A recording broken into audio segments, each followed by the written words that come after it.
You're listening to episode 257 of the Master Your Mind, Business, and Life podcast.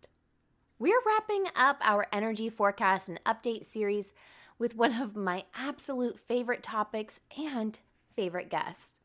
I look forward to talking to today's guest every year.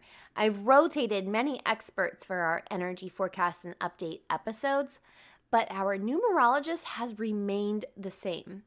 That's right, we're talking to Felicia Bender. Felicia is an author, public speaker, and a passionate evangelist for the power of numbers, who helps you understand the power of numbers in your life and how they can affect your past, present, and future. Today, Felicia and I are discussing how the 5 universal year has lived up to the 5-year energy and how it's preparing us for the 6th year and more. This episode is brought to you by Spiritually Seeking. When you go to spiritually-seeking.com and enter the promo code podcast at checkout, you can save 20% on card readings, affirmation decks, and life guidance sessions. Go to spiritually-seeking.com and enter podcast at checkout. Ready to dive into this conversation with Felicia to see what else the 5-year is serving up for the remaining half of 2021? You know what to do. Tune in, turn it up, let's go. You're listening to Master Your Mind, Business and Life. Conversations with everyday world shifters, truth seekers, and rule breakers. Here's your host, Lauren Smith. We have got one of my favorite guests joining us today, Felicia Bender. Welcome back to the show. Oh, thank you. I'm thrilled, actually. So hi again. I always love having you join me for conversations, especially these bi-yearly energy series, because the last time that we spoke, we were still in 2020. We hadn't even known who was going to win the election yet, let alone how 2020 was going to end. But you did cue us up for the universal 5-year. And I love going back and re-listening to our episodes at the beginning of the year that we recorded before recording these mid-year episodes, because I think I tend to hear something with a fresh set of ears that now makes complete sense. But you had said last year that the 5-year is about freedom, risk-taking, and adventure. But you also said to expect the unexpected. So tell us, Felicia, how are we seeing the 5-year and all of this energy kind of play out so far? And also give us a little refresher on what a universal year is. Well, absolutely. So the universal year in numerology is basically, you can conceptualize it as it is the energy that is supporting, guiding us. I always look at it kind of as a theme, right? And yet it really is an energetic presence that we feel. And the universal year is something we all experience globally. So it's for all of us, right? So I kind of envision it kind of as an umbrella, right? An umbrella energy that is saturated, kind of covering all of us. And we get that number by simply doing a very, very simple addition problem, taking the year, adding it together, and reducing it to a 1-digit number. So 2021 is 2 + 0 + 2 + 1, and that equals 5. And so this is an energetic kind of presence imprint that we're all really working with this year. And you chime in and let me know how you feel, because it really is how we investigate where we do and don't feel a sense of freedom, right? Yeah. We want to have more levels of freedom, more freedom. And hello pandemic.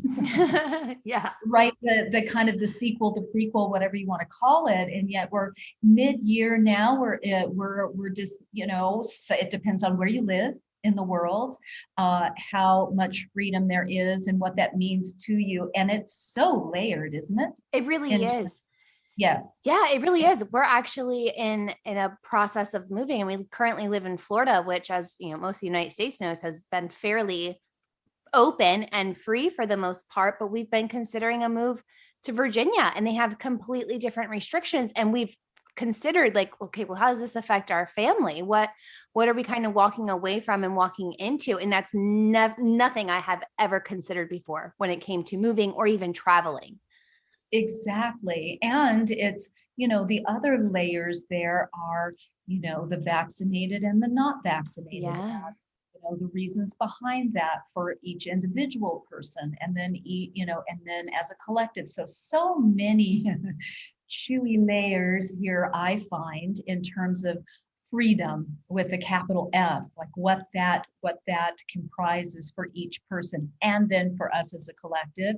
And then if we go back and think about, again, for the universal year, it really is a roller coaster year. Mm. The five is this catalyst. It's a catalyst. It's catalytic energy. It's moving energy. It's movement forward, and it's kind of an ADHD kind of vibe.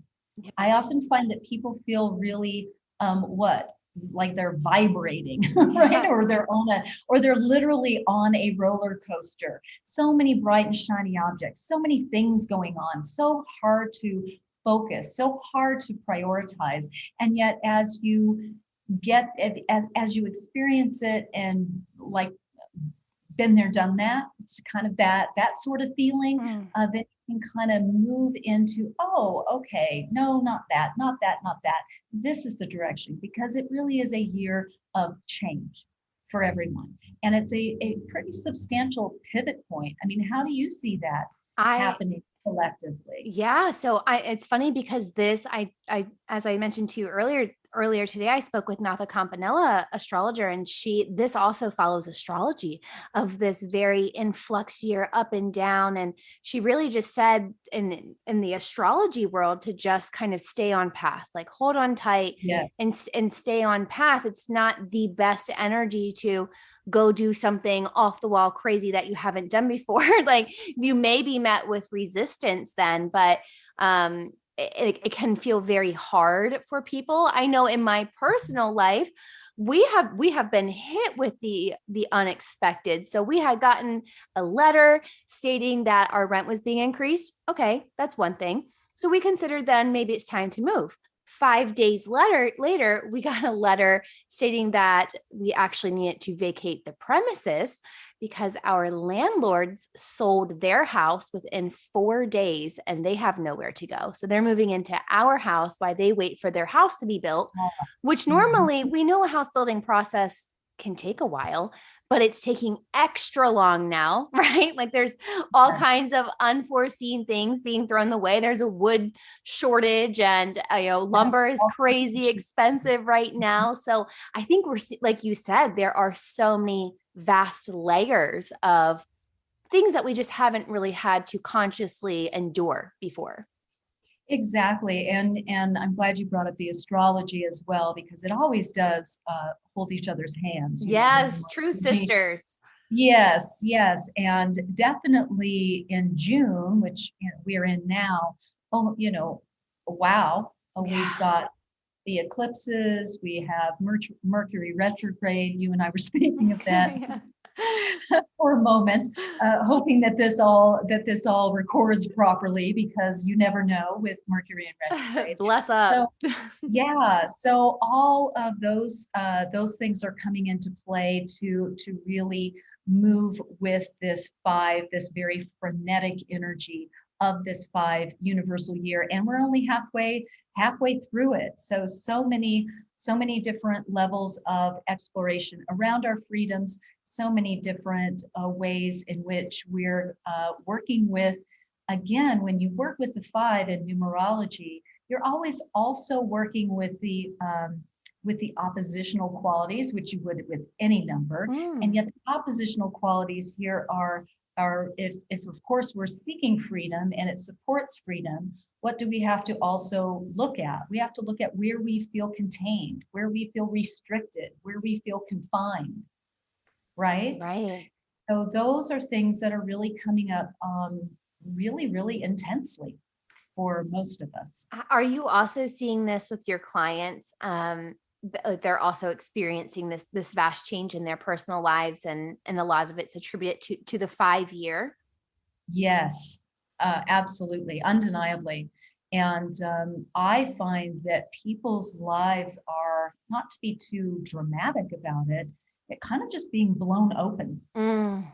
It's almost like there are just layers that could be exfoliated or sanded away. And yet these past 2 years have been more like you just stick a piece of TNT in there and watch it blow. Yes.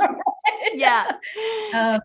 And it really, I mean, people are really experiencing some major upheavals, major shifts, major transitions that were very much unexpected. And I've got a lot of people who've experienced, I mean, I don't want to be Debbie Downer at all. It all, comes out in the wash, so to speak. But, a parent dies, a brother is diagnosed with a rare form of cancer and dies, another brother dies, I mean, like just this cacophony of loss and of other things happening that are really forcing, like, who am I and what am I really doing? Right? Yeah. Are you seeing that a personal year number is particularly more affected than with the 5 than others may or may not be, or does that not really have a play with each other? Oh, it's always a very interesting question. So personal years it's something different than a universal year, just for clarity. The universal year is what everyone is experiencing. And then if we want to get a little closer into what we're personally experiencing, it is called the personal year.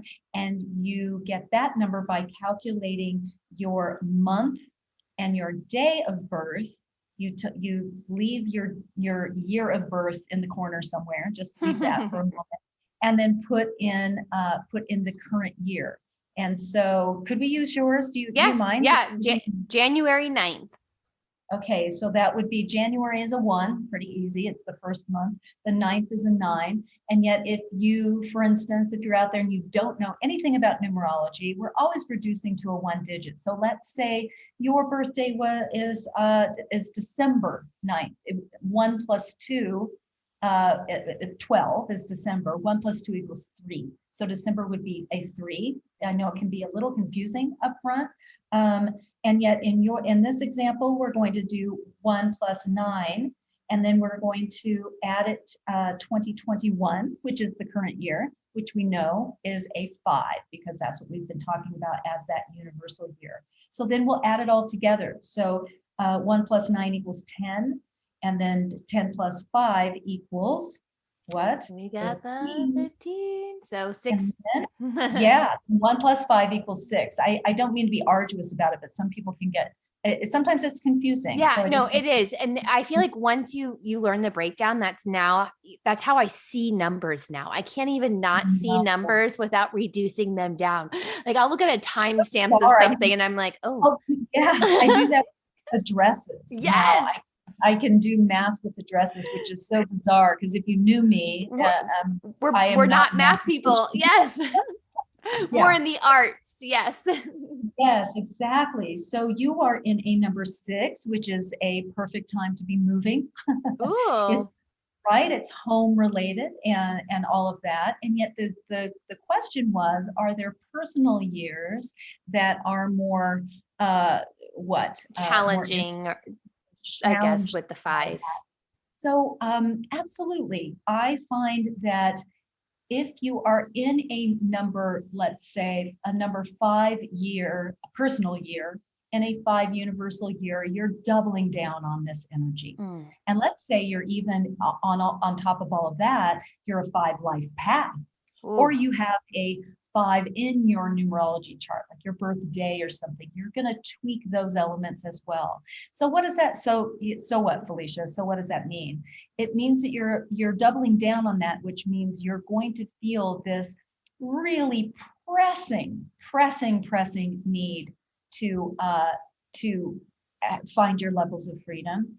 You're going to need to exert even more mindfulness around grounding yourself, around focusing, around attempting to single task rather than multitask, because the 5 kind of stirs it up. And yet at the end of the year, if you go on that kind of 5 energy Tasmanian devil rampage, I always say you wake up like it's been one long hangover. Yeah. Yeah. You don't have a lot to show for it. And I actually have one good friend of mine who is a 5 life path in a 5-year, in this 5 universal year. And he's No. feeling it. He's feeling it. And it's really, really keying into all of his pressure points as a 5 that need development, like the ability to sustain some focus, the Ooh. ability to, again, not get detoured by he has that tendency to kind of get somewhere and then go, oh, okay, this doesn't feel good, I'm going. Yeah. Right? Rather than going, okay, I cannot feel absolutely awesome for a moment. Let's wait it out for a minute. Right. Let's sit on it. See how this might play out. So that could be something you experience in a 5 personal year. I find that the 5 universal year, if you are experiencing a 4 or even an 8 personal year, can be challenging because the 4 and the 8 are all about getting down to it. Ooh.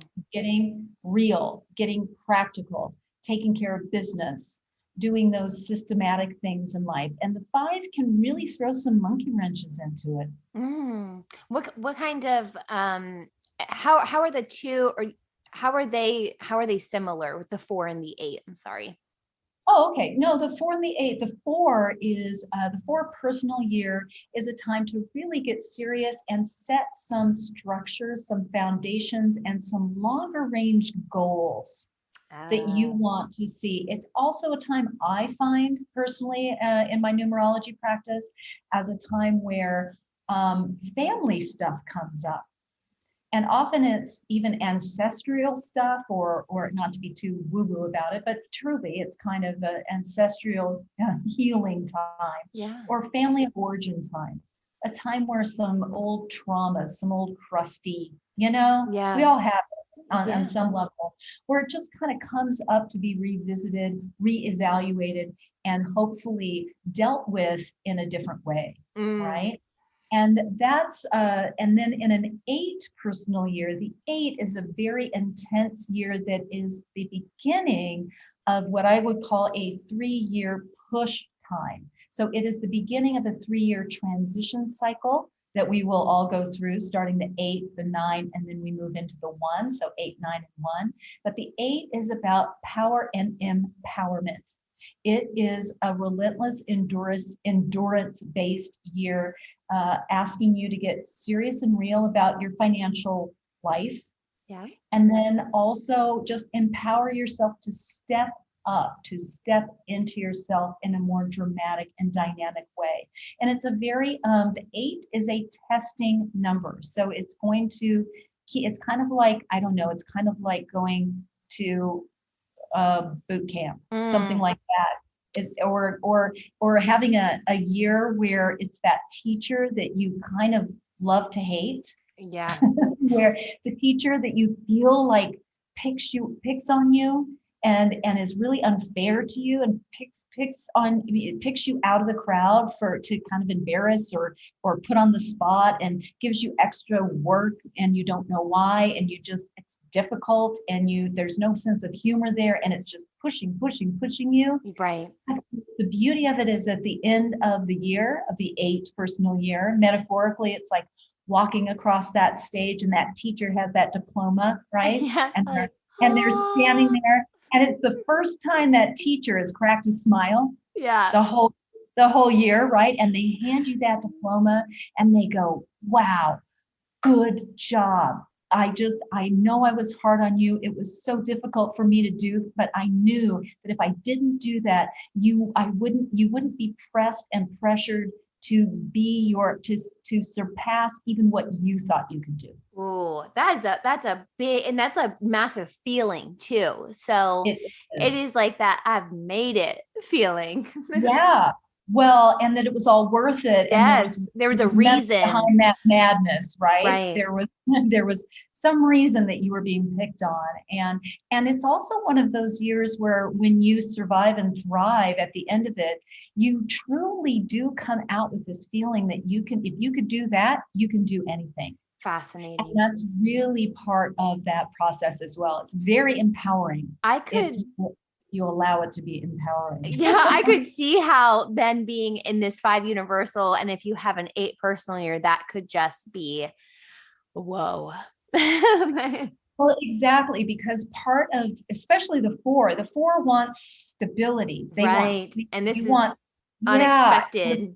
And the 5 is like, no, that's not in the cards. You're gonna have to find your root system and also yet make it a lot more supple and a lot more flexible. Yeah. So it's very powerful to be able to do that, and yet it is a bit more disconcerting often. Yeah, I find. Absolutely. And while we like to live in the present, I think it's also great to have an awareness when possible as to what's ahead. So 2022 is a universal 6 year. How does the energy of the 6 kind of differ from the 5? Oh, let us talk about that. So different. That's the beauty of numerology, because each number carries that's next to each number is a very different different container. Yeah. Very, very different energy that goes with it. So the 5 is really a year to shake things up. It's to shake it up, it's to reroute, it's to pivot, it's to change, it's to kind of live a little, experience things. And it's really very, let's say, self-focused. Okay. Very much about how it feels to me, right? And then when we move into 2022, it is a 6 universal year. And I'll talk about what the 2022 brings in, because this is going to be a very interesting year, in my opinion, numerologically speaking, because if you look 2022, it's all 2s. Yes. I didn't even think about it. I mean, I'm looking at it on my computer and it just didn't even like smack me in the face. Yeah, it doesn't register, right? Yeah. And then the 0 is in there as an intensifier. When the numerologically, when the 0 shows up, it I don't know, it magnifies it, magnifies the energy that it's around. And yet overall, let's talk about the 6 first, because the 6, the key concepts here for the 6 are home, relationships, service, responsibility, family. The 6 is also a very visionary, justice-oriented number. And yet this is going to bring us back into the energy of nurturing rather than the energy of, getting out there and partying. Yeah, of self. Yeah, it just kind of like brings it like more full circle back home. Exactly. And then it's the interesting thing is that the key elements for 2022, I think, are going to be really infused with the number 2. And the 2 is really focused on what? On patience, on love and relationships, on diplomacy. So it's really a very loving energy that is coupled with the loving, nurturing energy of the 6, okay? And yet the 6 is more of the kind of the shadow side, or the side that we all get to work with the 6 is the 6 loves to control. It loves to control things. It's like do things the way I say they should be done. And I'm thinking of some 6 life paths right now in my head, and I'm shaking my head. Yes. Exactly. Yeah. And so it's a beautiful thing. And yet it's part of that delicate balance with the 6, because the 6 is that very, can really intuit how to serve and how to nurture and what everybody else needs and wants. And yet that little dividing line is, oh, I'll do it for you. Oh, yeah. Let me just do it for you. So it becomes more of an enabler, an enabling energy. And oftentimes with the 6, it's like, let me do it the way I want to do it, the way it should be done, the way that is best for you. And then the 6 turns around after they've created these little monsters that don't take any responsibility for themselves, and gets a little bit pissy, because it's like, why isn't anyone, being responsible?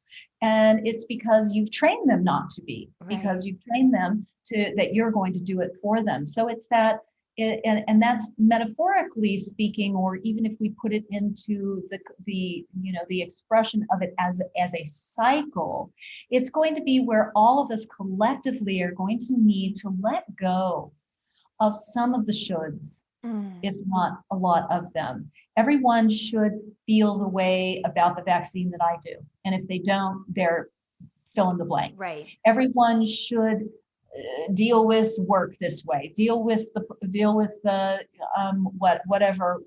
whatever it is, deal with the climate crisis. Everyone should be absolutely in sync with me on that. Yeah. And if they aren't, there's problems. And it's my way or the highway. So this is going to be a year coming up where it really is focused on those nurturing elements. It will be really also placed with home and family. So it's going to be that microcosm and the macrocosm, right? So we're going to have to take care of our business at home individually, right? Yeah. So that then we can take care of our home metaphorically, who is Mother Earth, right? So true. So overarching. That sounds a little, trite and corny to say it that way, and yet we really are up against it, aren't we? We are, and I think we're facing that in so many different ways. And I think that we do have right now this massive spotlight on us. I think as a collective and both individuals, and maybe this is part of the 5, but I know there's the new documentary out on, I think it's Netflix, about like the fishing industry. This is like now people are like all up in arms about it, but because the awareness is now there. So sometimes people are like all these things that they were not conscious to, they're waking up to, and it's kind of kicking a fire. And a lot of people are having to break up with some of their old beliefs and have new beliefs or new values, or kind of reiterate like, this is actually what's important to me, and I need to let go of what's not. So it feels like this duality of energies is just like always that play of holding on, letting go. And no matter what year we're into, it's just more of the focus kind of changes. Exactly. And that's the beautiful part of numerology, astrology, these tools. Nothing is ever a hard start and a hard stop, right? So true. It's not like we just turn on the faucet and turn it off. It's always flowing, and it's like threads in a tapestry, right? We're making this fabric that is our world that we're working with.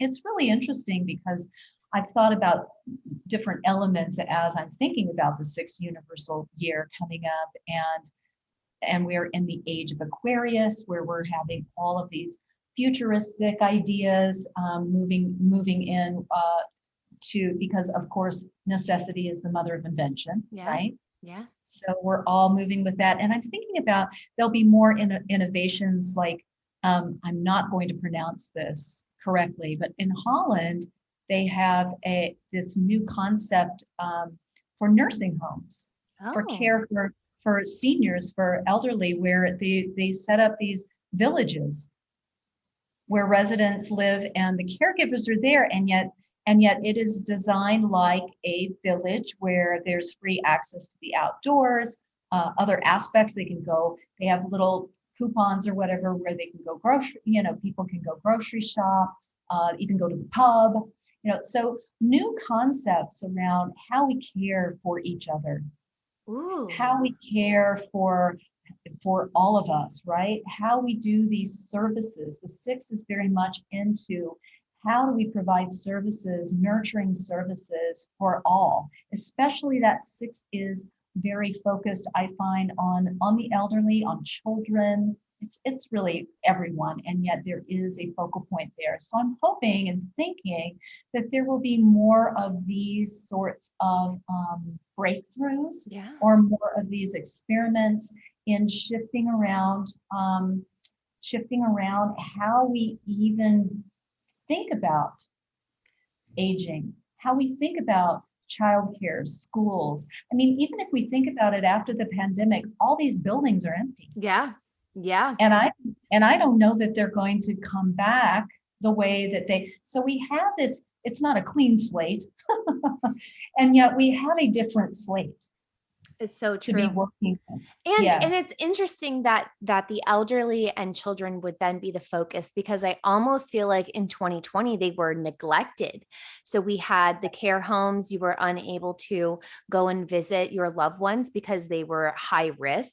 And then the kids, I mean, gosh, we know what happened with them. They all, for the most part were e-learning. And then there was a significant amount of kids who weren't even e-learning, whether they didn't have internet access or Yes. didn't have a parent at home that could help them, or whatever reason it may be, or maybe they're just not engaged from behind the computer. So, I mean, I think then you add in masks and maybe like the lack of seeing expressions. And I know at my kids' school, like they couldn't play on the playground. There was no activities. Sports were limited, right? So like it was almost like you were just going to school, and the fun, the extra parts weren't there. There weren't those those added things, and I could see how that affected them. They weren't as excited then. Like, Well, everything that you had that was like that bright, shiny, yay, I'm looking forward to doing this with my friends. And now you're sitting 6 feet apart at lunch, and you yes. can't face each other to talk.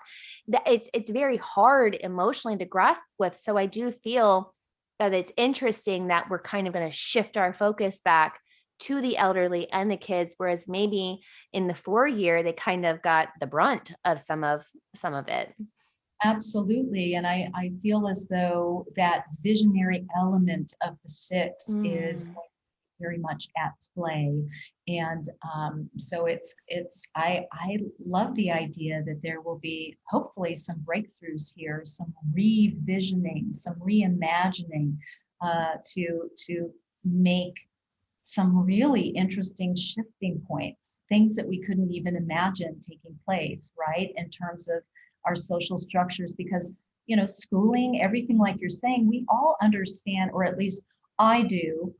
I think I do. I'm being kind of Bossy McBosserson right now, but school is what would you say? 45% learning the books, the textbook, the knowledge, the information. Yeah. And 55% how to be a good human being, yeah, how to social skills. understand people, how to build social skills, how to play well in the playground, how to again in your body.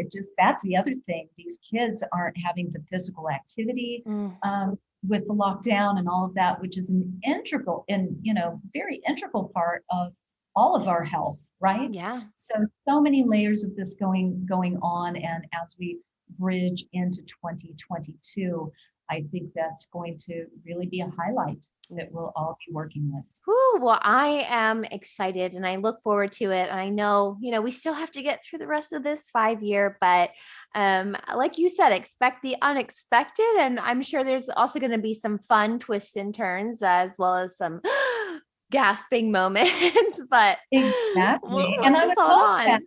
yes, and the five, and I don't want to give the five a bad rap. The five is a fun. It's fun. Yeah, it's very fun. And I'm hoping that that wherever you are in the world, you're able to get a little bit of travel in, be able to have a little bit of your adventurous spirit move forward, because that's what the five is all about as well. And it's all about, let me bring back I think one of the key features of the five is all about fearlessness. Right? The five is the fearless adventurer, right? The one who at the end, if you're a five life path, say, the one who other people look at and go, oh my gosh, look at that, how they've lived their life. Can you imagine? And so it's one of those constructs that when it shows up as a cycle, I find what happens is it places all of our collective, in this case, and individual fears right up on a silver platter. Yeah. Right? So what is your biggest fear? And you get to stare that down like like a dragon. Right in the eyes. Steam in their face or whatever, and begin to dismantle it.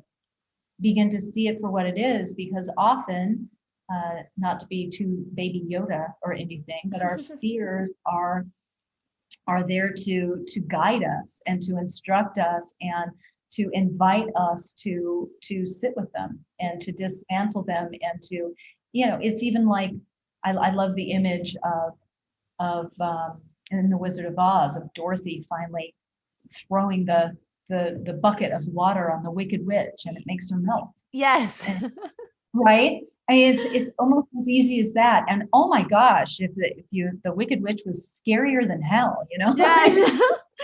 and those flying monkeys too. Woo! Like, oh, those flying monkeys! I used to have nightmares about those. Exactly. I think everyone who ever watched that movie had nightmares. I think even as rudimentary as they seem now, they're still scary. Yeah, I mean, even if for you watch sure.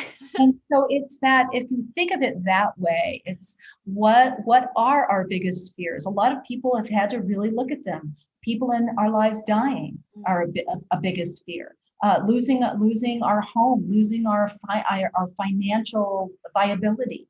Right. A lot of people have had that served up to them, right?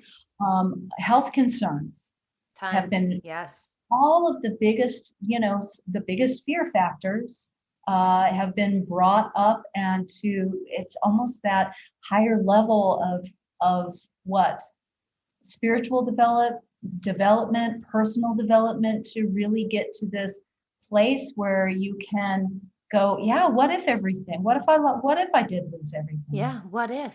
Yeah. What if? And really examine that. Yeah, that it really does bring that to the surface and allow you to examine. And think about how actually, when you get over that weird hump, that's absolute freedom. Ooh, full circle. Yeah. Yeah. Which is the 5. Absolute freedom. Ooh. And 5 and the absolute freedom with the 5 also to go way in the highest echelons is enlightenment, right? Yeah. The ultimate freedom is your sense of enlightenment, your sense of freedom, and nirvana. Even the most confining circumstances. Yes. And it's always important too to note that freedom is something that you can define for yourself. And what I may define as freedom may be different than what Felicia defines as freedom, or the listener may define as freedom. So, and I think that's always important when we're having these conversations and we're throwing around like freedom and fun. It's always what it is to you. Oh, it's very pejorative, right? Yes. I speak with people a lot, just generally, and yet thinking about, I just wanted to piggyback on what you were saying there, because some people say, oh, well, but I'm planning on getting married in a 5 personal in a 5 personal year. Isn't that, cutting off my freedom? Oh yeah, like the opposite of it. Yeah. And oftentimes, like, absolutely not. It's the freedom of being in a partnership that gives you this sense of emotional freedom, that gives you this sense of freedom as a team. Yeah. So again, I'm really glad that you brought that up, that it really is a matter of our own interpretations and where we are in our particular lives. So some people, a divorce might be freedom. Right. Some people getting married might be freedom. Yeah. Same freedom, just different ways of integrating into someone's life. Oh, so true. And like you said earlier, numerology is a tool that helps us. So I know you have on your website and on your social media channels, you just share all the time, all the things, and break it down so easy. So will you tell our audience where they can go to learn more about numerology, to get their personal year numbers, and then just see how this energy is affecting them? Absolutely. Anyone who is numerology curious, just go to FeliciaBender.com. There's life path information there. There's a monthly forecast that is based on your personal year, and all kinds of articles and other elements that if you get a little bit obsessed. Yeah. I mean, like, once you go down the rabbit hole, I don't think you can come back out. Like, you're there, enjoy it, soak it in. Exactly. So it's a wonderful tool and lots of resources there. So head on over to FeliciaBender.com. I love it. And as you know, I am a big fan of your monthly forecast. And yesterday when I realized it was the first, I was like, new monthly forecast. It's such a great tool. And I love also going back at the end of the month too, because it gives you that kind of like what we're talking with now with the 5 and the 6, when we're talking about our universal years, we kind of get to check in. You get the pre-game of it. You get a little spotlight, and then you check in halfway through, and at the end you can really reflect on how it all played out. So I like doing that with the monthly forecast as well. It's such a great resource. Absolutely. And I'm really glad you say that, because a lot of people, in some ways, I don't even like the word forecast, because it seems so, crystal ball or predictive or whatever. And that's just not the case. It's wonderful to simply have a little bit of a roadmap, and if it resonates with you, have some sense of validation, right? I always find it's wonderful to be able to go, oh yes, that's rather than those 10 things that it could be, it's that. Yes. Right? Yeah. And I find it very useful in that way. It definitely is. Felicia, you are such a ray of light. I'm always so delighted to speak with you and learn from you. Thank you so much for joining me today. And thank you for doing the work you do, because it's so valuable to give all of us an opportunity to think, to think more expansively. Thank you. Thank you so much. I love nerding out on numbers with Felicia. Be sure to connect with Felicia further on her website and social channels, which I've linked for you on this week's episode notes found on mindbizlife.com. You just got hit with 3 weeks of energy forecasts, and next week we are flipping the script and we're talking to Hollywood actress Brianne Davis about her recovery as a love and sex addict. I'm telling you, it's a goodie. If you enjoyed today's episode, I'd love for you to share it with a friend, and be sure to give the podcast a 5-star rating and review on Apple Podcasts or wherever it is that you tune in and turn it up. I'm back on Friday for another episode of Fuel Your Life Friday, but until then, remember, every level of life is an opportunity to grow. Be well, my friend.